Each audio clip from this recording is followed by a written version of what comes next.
What's good, y'all? It's King Steph, and I'm coming at you with a best of 2021 for Jujutsu Kaisen, as well as near the end, or more so afterwards of this part, we're gonna have a predictions for JJK 2022. Not necessarily like super in detail of what I think is gonna happen, but more so like characters I think that we're gonna have a good impact next year, maybe some surprises, things that I might see get revealed, you know, that type of deal. And kind of just gonna go over the stuff that happened in 2021 and see how I felt about them. Just going over the overall year of Jujutsu Kaisen as a whole. So let's go ahead and get into it.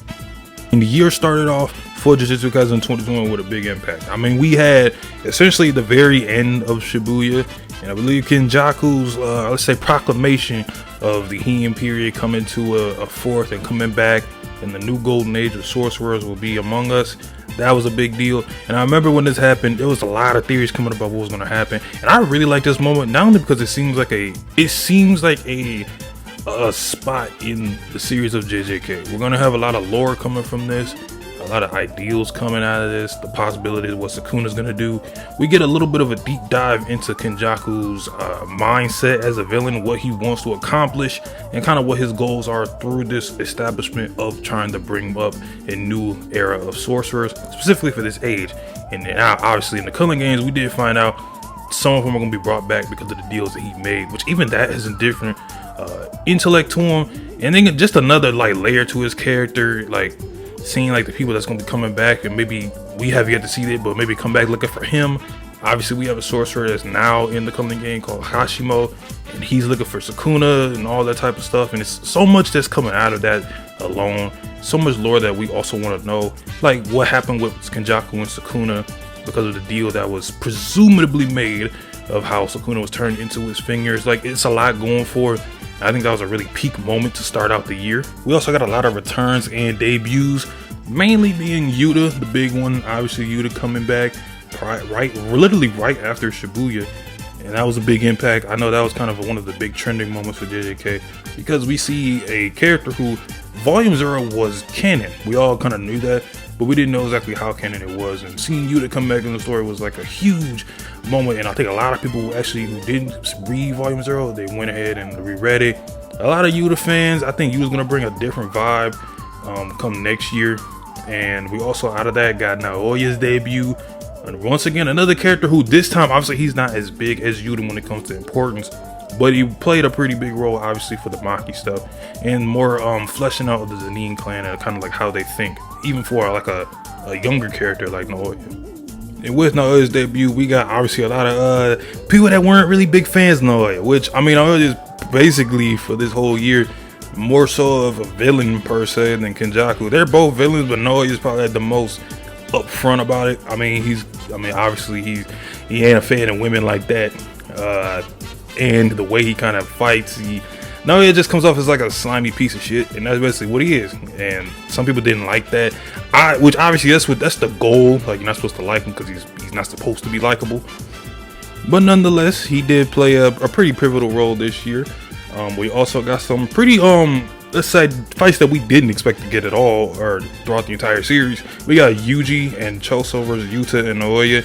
I remember when that happened, it was like that was a very hype moment, because not only were we going to see Yuji versus Yuta, but even Yuta's presence when he first arrived. Like, Yuji described it as Gojo, but even scarier, because Yuta obviously has the endless amount of curse energy compared to Gojo. And just him and Yuji fighting, like the car flip scene, Yuji grabbing that random knife out of a truck and fighting with him was crazy. Then we got Choso and Naoya. That was a big dub for Choso. I like seeing him actually win. I'm glad he actually didn't lose to Naoya, because this further established Choso as a very big threat when it comes to going up against him as a fighter. I mean, he beat Yuji, he beat Naoya. Even when Gojo was in the train station, or the subway station, when he was about to fight the cursed family, he looked at Choso and he felt that Choso was a pretty big problem, and it's a good thing that he wasn't stepping in. So I like that Choso is now fully established as one of these key characters in Jujutsu Kaisen, that he's very strong, but he's also, he's a crafty fighter, and he's not someone to take lightly. Yeah, we also got the death of Diaka. That was a pretty sad moment with Panda coming in. Just basically see Yaga die, and seeing Gakuganji kind of in that state of, you could tell he didn't want to kill Yaga. He was just doing it because that's what he was told to do by the higher ups, because that's what he thought was right. and he wanted Yaga to actually live because he was telling him, you know, you should give up and just tell him with the curse, or like how to make your curse puppets. And obviously Yaga wasn't going to tell him. And then we got more backstory on Yaga as a person, how he was helping people behind the scenes with like their loved ones that they lost, and how he kind of used his jutsu, kind of helped them like kind of cope with that a little bit. Obviously we know Panda kind of was really devastated by Yaga's death. I mean, we got that Panda can cry panel going with there, so that was a pretty emotional thing for Panda. And I think after that we actually got, I think after that we're gonna get more Panda just from that scene alone, so I'm looking forward to what's gonna be coming with him in 2022. And then we also had those big informational chapters in between, which we had of Tengen's reveal. What he looked like was an entire different thing in itself, but we also got information on the culling game, why Tengen is so important to Kenjaku, because obviously Kenjaku wants to fuse Tengen with the world and whatnot, because he wants one big old cursed sorcerer thing world. I don't know, it's been a minute since I read it. You have to make do with that. But we got that whole reveal, and then we got Yuki and Choso hiding there to protect him. I still want to know what Yuki's all about. That's another big mystery going into 2022. What is Yuki's deal with this, and what does she want to talk with Tengen about? Obviously Choso's there, he's chilling, and we got the missions that were given out. That was a whole thing. Got the colony set up, like everything with Tengen, involving Tengen, those middle chapters. We got set up, lore, explanation, why certain things are happening, more depth on the culling game. Everything came out of those 2 chapters, including the introduction of 2 characters specifically that were mentioned throughout that whole thing. Hana the Angel, we have yet to see her outside of that, but she's known for being able to remove curse techniques for a while, as well as Takaba, which obviously we see him later on in the later part of the year. So they were pretty crucial when it comes to let's say later on characters that are going to be, I guess, you know, mainstays for the culling game. And of course after that we got the arc that everybody was talking about when it happened, the Zaneen Massacre Arc, with Maki being our pretty much MC throughout this whole thing. And I know this arc is kind of like you get 50-50, you either don't like it with some people or some people love it. Me personally, I really enjoyed the arc because honestly this was one of those arcs, it was kind of hard to digest at the same time, because it feels like this was mainly going to be a longer arc. Well, actually, as I said, this was more so of an arc that should be, well, that could have been maybe like 2 or 3, maybe 4 more chapters, but obviously the health things with Gege came right after this, so that was a big thing that happened this year, and was JJK was a little bit declining in terms of like popularity, because obviously there was no new things coming over JJK.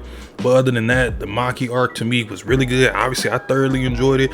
Maki looked as great as she's ever been. Honestly, this arc put her as one of my top 10 characters. The choreography when this was crazy, the meaning behind everything, obviously the Mai death and the symbolism of them coming together after she died was a big thing.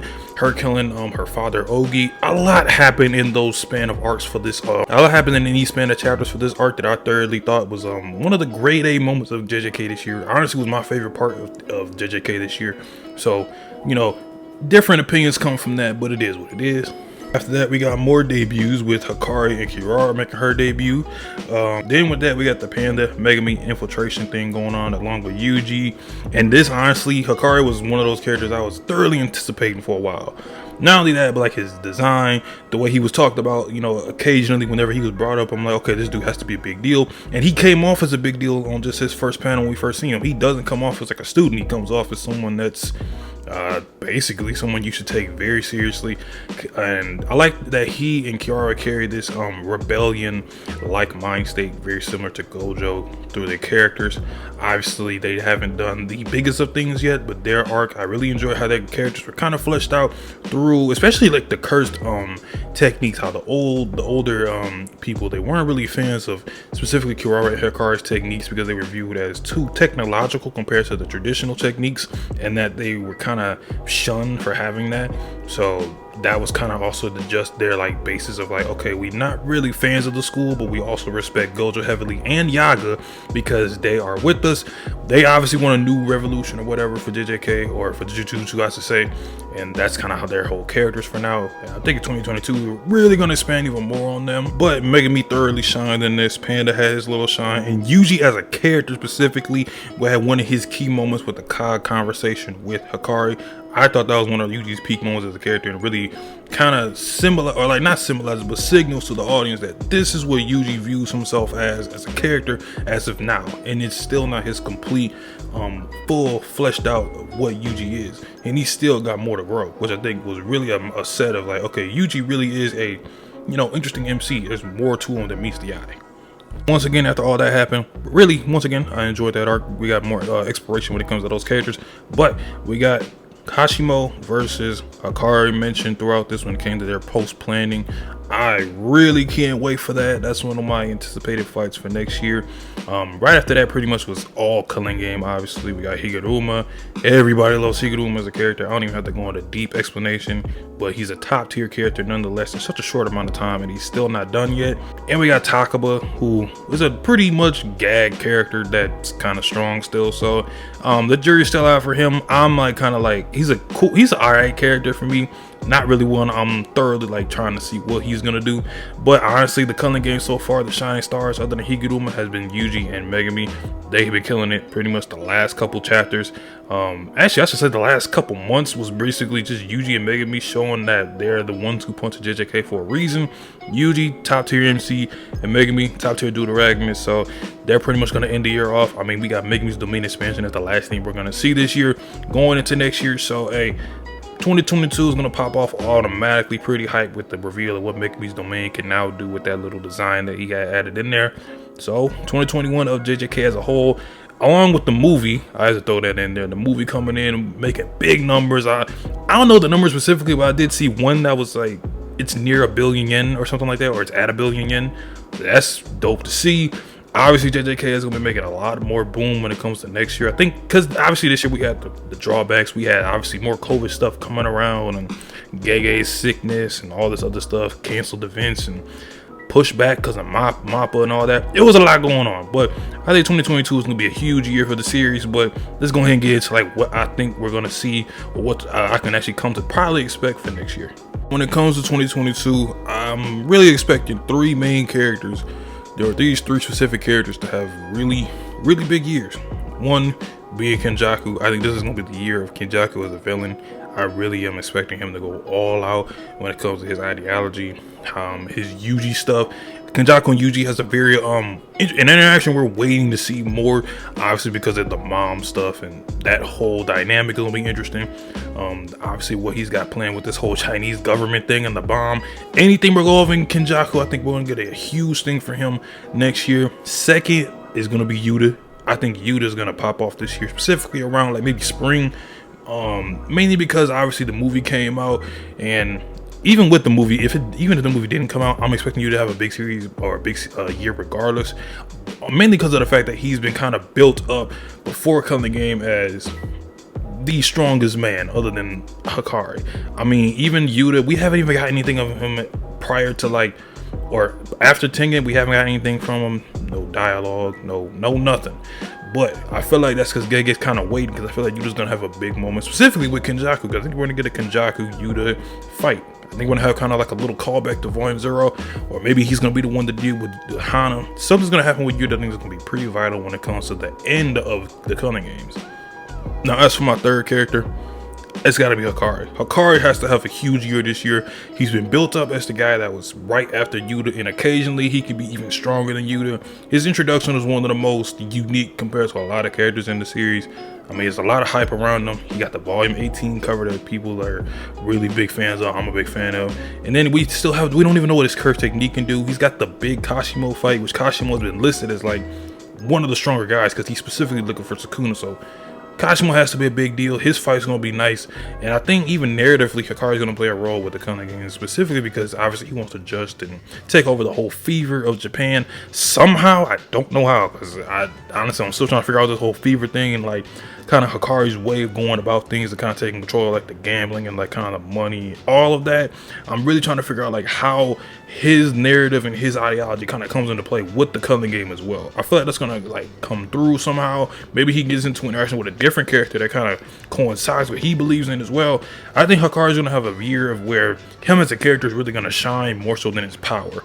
Because when it comes to Yuta, I think his power is really going to be what people remember Yuta for this year. in the opposite. So that's kind of the three people I'm mainly expecting to have a big year when it comes to 2022. And when it comes to plots, plot-wise, 2022 is going to be hard to guess because honestly, JJK is a hard series to predict when it comes to like events to happen.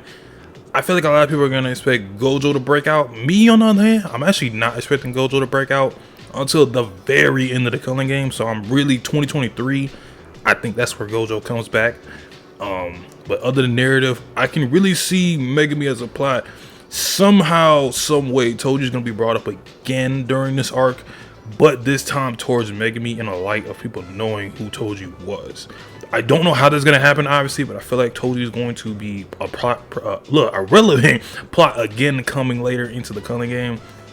Maki is going to be a huge wild card because we don't know, honestly, we don't even know where she is. She's supposed to be going to link up with Panda, but we don't even know if she's going to change her mind on that whole thing.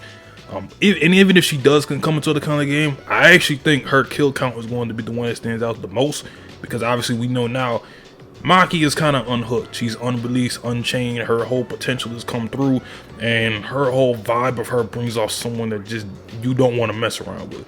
So I think her kill count is actually going to be pretty high compared to someone like Megumi who wanted to hesitate killing people. I think she's not going to bat 9 when it comes to it. So that whole thing is going to be interesting to see how she plays a role in this entire Culling game. Is there going to be a moment where Maki has to be calmed down because of other people? Because maybe she's too emotionless or too cold. We don't know. We're going to find out though. And the last thing I want to talk on or speak on is 2022. I need more Sukuna. We need more Sukuna. He was barely shown in 2021. The last time we seen him was the Yuji and Yuta fight, and Yuta having Sukuna stand up because of Rika's like curse energy, like that really made Sukuna like go, oh, this kid is different. So I'm expecting more Sukuna, not a lot per se, but I'm really expecting him to do something or at least say something that's going to be pretty big. But that's really just all I want. I just want more Sukuna. I don't know how, whether it's through fight, whether it's through the enchantment or the enchainment. Something's going to happen with Sukuna, hopefully, but hey, I can only ask for so much. But those are everything I have when it comes to 2022 predictions. The best of 2021, how I felt about JJK as a whole this year was pretty solid. It was really good. I think 2020 was probably a better year in terms of like everything that's come about with JJK, but I think 21 still held its own. I think it was a really solid year. A lot came out of this when it comes to other characters. So hey, I think overall, really cool. So if you like that video, go ahead and leave a like, subscribe as usual, and comment down below. What are you looking forward to when we're going to hunt 2022 for JJK? I'll holler at y'all in the next one. Peace.